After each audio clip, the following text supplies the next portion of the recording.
আসসালামু আলাইকুম এভরিওয়ান, সবাই কেমন আছেন? আলহামদুলিল্লাহ আমরাও ভালো আছি। তো বন্ধুরা, আমাদের সবসময় সত্য কথাটাই বলা উচিত। কারণ সত্য কথা বলে যদি আপনি কারো কাছে ২-৪ টা কথাও শোনেন, তাতে কোনো সমস্যা নেই। কারণ এতে করে আপনার কখনো বিপদে পড়তে হবে না। তো অবশ্যই আমাদেরকে সত্য কথাটা বলতে হবে। আর আ সত্যটা বলার চেষ্টা করতে হবে বন্ধুরা। কারণ মিথ্যে দিয়ে আপনি অ্যা সারা জীবন চলতে পারবেন না। আর একটা মিথ্যেকে ঢাকতে গেলে আপনাকে হাজারটা মিথ্যে কথা বলতে হবে। আর হাজারটা মিথ্যে কথার সম্মুখীন হতে হবে। তো এর চেয়ে ভালো অবশ্যই সত্য কথাটা বলে দেওয়া উচিত। এতে যদি কারো কোনো সমস্যা হয়, তারপরেও আমি মনে করি যে সত্যটা বলা উচিত। কারণ এতে করে আপনার পরবর্তীতে আর সমস্যা হবে না।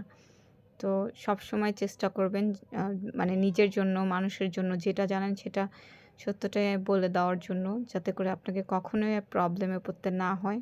অবশ্যই আগে আমাদেরকে নিজেদের কথা চিন্তা করতে হবে, তারপরে হচ্ছে মানুষের কথা।